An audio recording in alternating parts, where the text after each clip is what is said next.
I got a whole lot of money. Whole lot of money. Breaking news, breaking news. Antonio Brown, Mr. I got a whole lot of money, is signed to the Tampa Bay Buccaneers. Now, if you've been following the NFL news wire, there have been several rumors that suggested that the Seattle Seahawks were not only interested in Antonio Brown, but almost signed Antonio Brown. The Ravens has been kicking the tires around the idea of possibly signing Antonio Brown. And man, this is a season for come-ups, okay? Because Dez Bryant, Mr. X, okay, I believe he signed to the Saints, to the practice squad. Or is it the Ravens practice squad? Nevertheless, he signed to a practice squad, not an actual team, all right?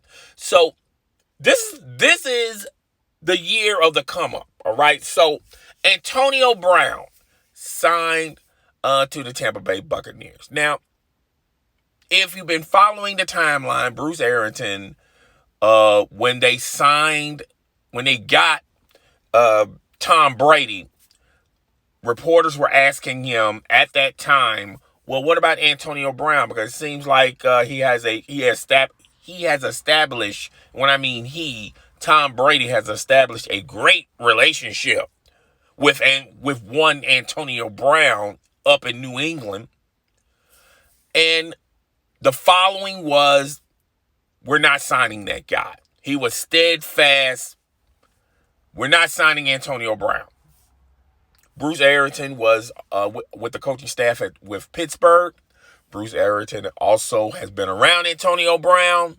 So a lot of people were 1 + 1 was definitely equaling 2 on why he did not want Antonio Brown there, because of what he witnessed himself with Antonio Brown. Well, what a different day another perspective makes, because we just played like 4 or 5 weeks of football.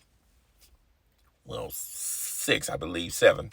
And now, retrospect, now I guess Bruce Arrington is all for the fact of one Antonio Brown landing with the Tampa Bay Buccaneers. Now, the Tampa Bay Buccaneers, when you talk about their receiving core, you know, it's nicked, it's injured, all right? So, football sense, this does make a lot of sense, because, they need another receiver, obviously, all right? And when you look at the dynamic between Tom Brady and Antonio Brown, even though it wasn't, they haven't established nothing concrete when you talk about longevity, but they have been communicating through social media. When he was let go by the Patriots, Tom Brady still was in that man's ear. And, now, since they have when you talk about relationship communication-wise, Tom Brady put his blessing on this. And, Tom Brady has always wanted this to happen anyway, ever since he was signed to the Tampa Bay Buccaneers, because he wants to play with his guys, okay? Nothing wrong with that, all right? When you got the juice, when you got the leverage, okay, you get to pick and choose who you want to play with or play for, okay? And at this point of time, look here, Bruce Arrington, when you compare his resume to Tom Brady's resume, it's not even close, okay?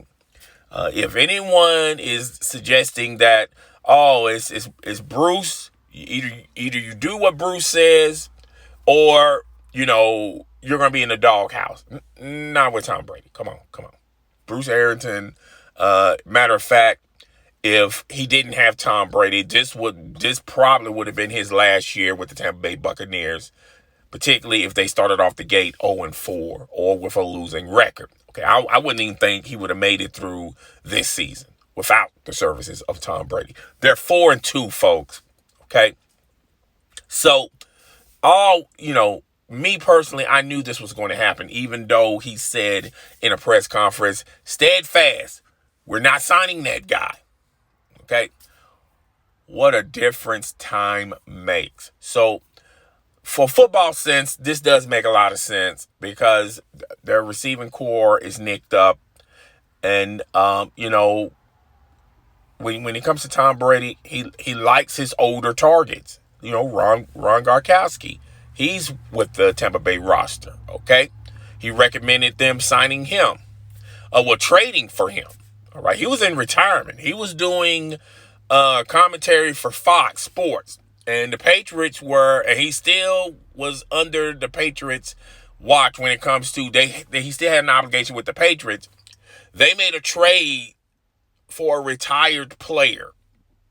Think about that, folks. The Tampa Bay Buccaneers made a trade for a retired player. All right. So, and he's familiar. He likes to throw to his old targets that he had up in New England. All right. So yeah, this makes sense. Even though they only made one connection, which was one game, and then he couldn't even make it throughout. He couldn't even finish the week with the Patriots without him being released. And we're not going to go into why he got released by the New England Patriots. And we're not even going to go into when you talk about off the field things that Antonio Brown has done thus far. Okay. But I will say football sense, this makes perfect sense because their receiving core is nicked up. But I do have questions and concerns. Okay, if you're a Tampa Bay Buccaneer fan, I know you're jumping through the roof. Hallelujah. We got AB. We got Mr. Whole lot of money. Okay, we got 84. All right, we got him. We got him lock, stock, and barrel. Okay.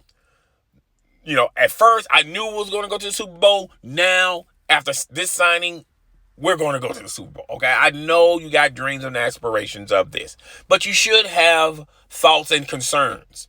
Okay, and my thought and concern with Antonio Brown, has he learned his lesson? This is his third stop.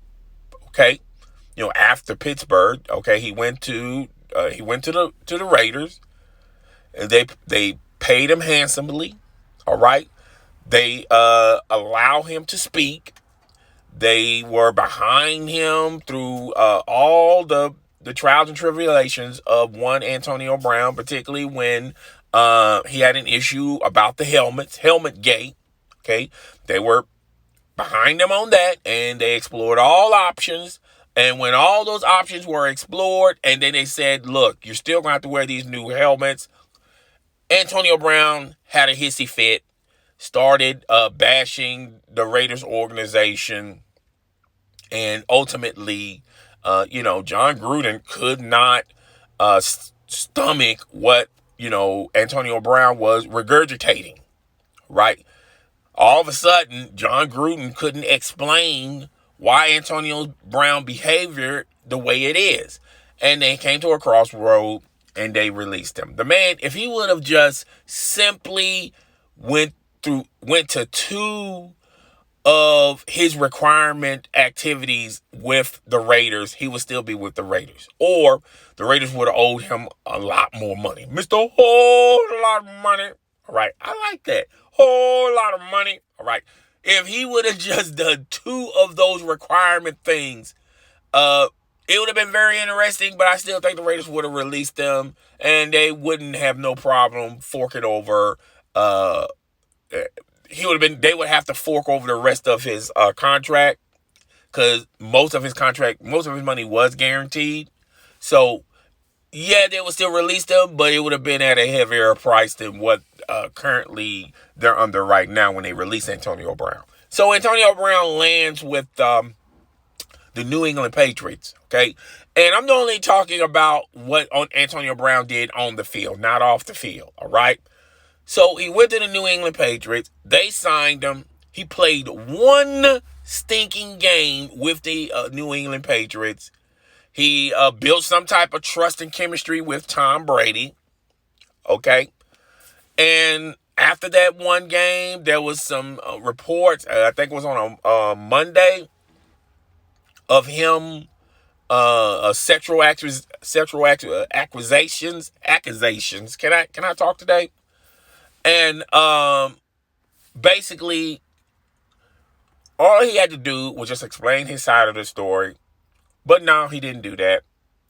Get him a lawyer. No, he didn't do that.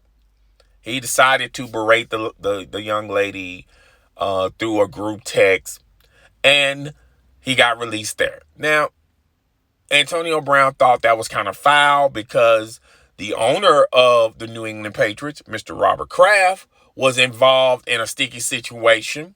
Okay? Massage play, a little massage parlor. Okay? And,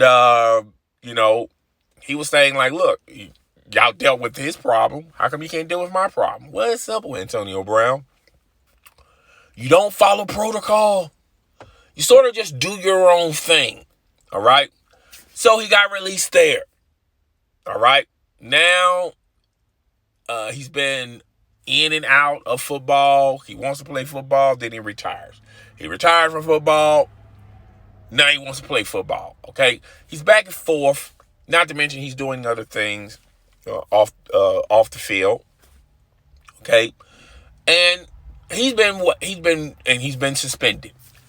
And the reason why he kept talking about, well, I don't need football, I'm retiring for football, I'm blessed, I done this, that, and the third, because he was starting his suspension. Now, when his suspension is literally all over, now all of a sudden, I got a rejuvenation of playing football. Well, surprise, surprise, Mr. Antonio Brown, Mr.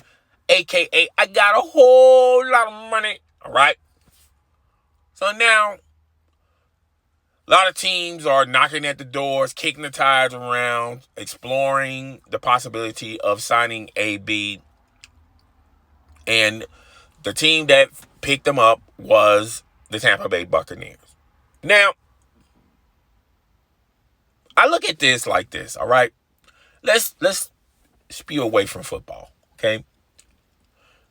Just talk about everyday life. Okay, your friend has been your friend through the thick and thin. All right? And you was in a relationship, you was involved in a relationship with a male or a female, and you broke it off.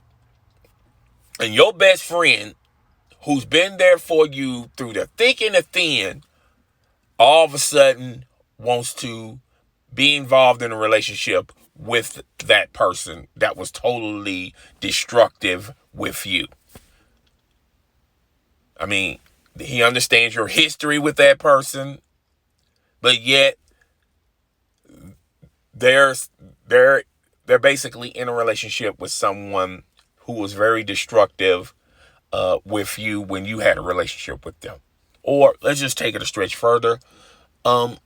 You have a company. Your friend has another company.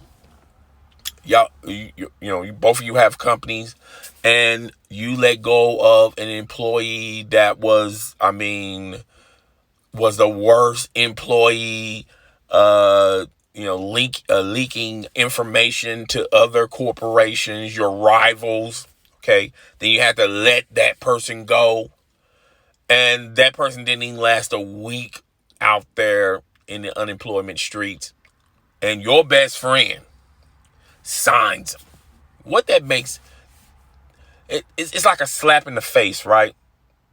So Tom Brady, when you look at Tom Brady's success, the majority of Tom Brady's success was under the Patriot way and under the Patriots' watch, right? And the Patriots were there through Tom Brady through the thick and thin.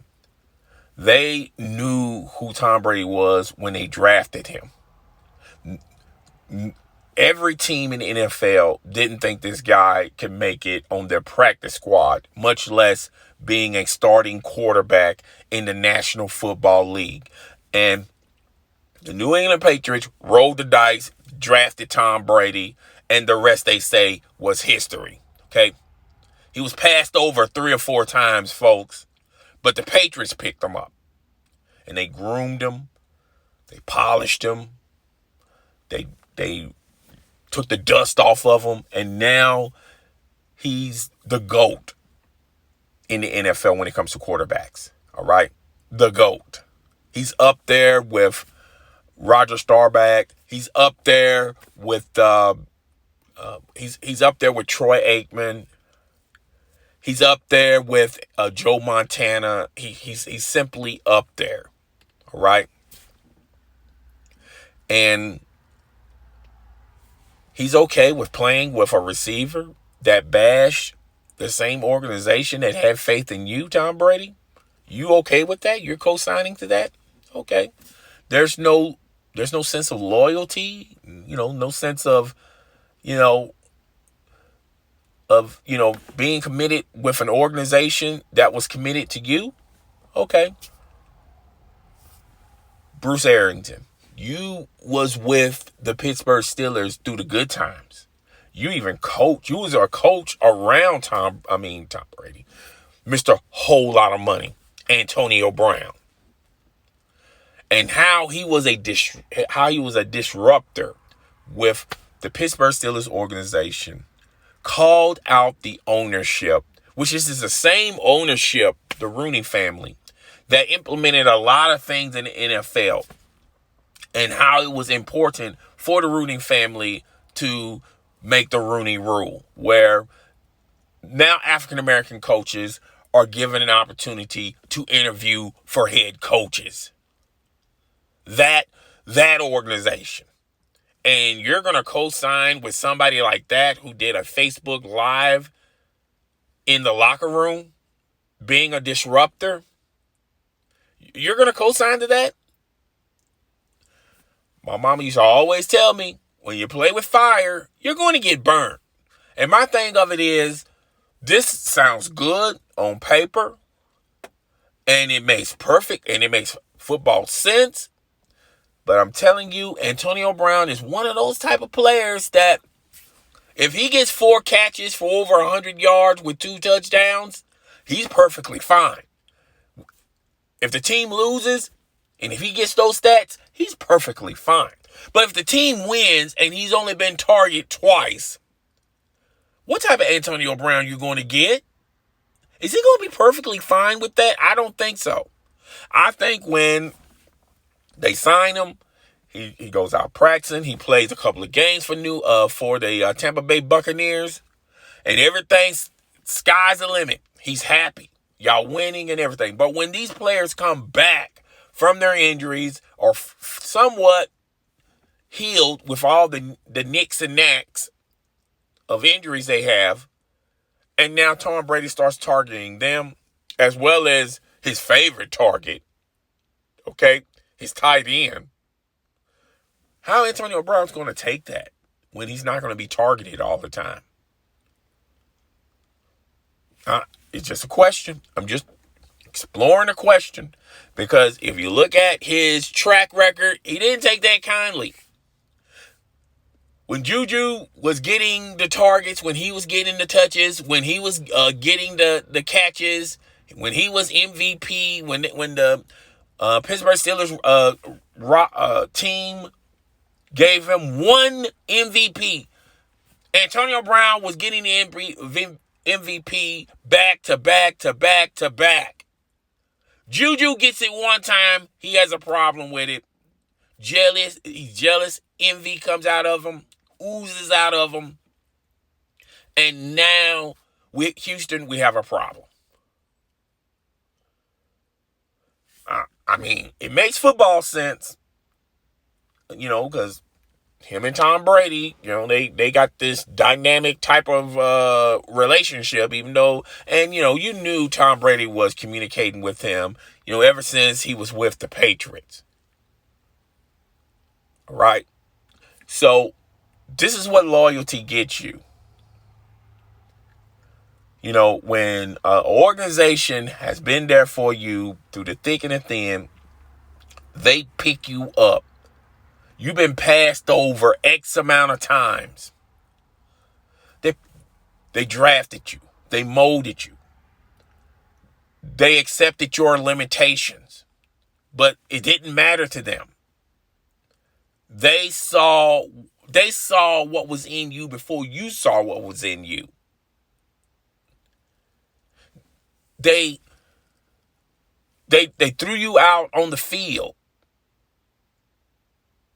when the quarterback that was there with the Patriots through the thick and thin got injured.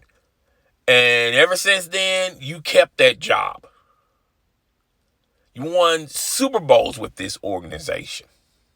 Don't you think you should have just a sense of, I don't know, some type of loyalty, even though you no longer play for them no more? I don't know.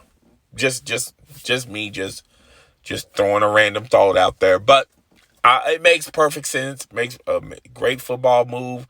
I shouldn't say great football move. It's a solid football move. Makes perfect sense. Their receiving corps got the injury bug. And Tom Brady likes to sign players that he's familiar with. But what's going to happen when these receivers are no longer injured and then they go back into the roster? How Antonio Brown's going to accept that moving forward? Okay, it's going to be games where he's going to be phenomenal. He's going to be targeted the most. He's going to get the catches. He's going to get touchdowns. But what about the other games when he's filling it with somebody else?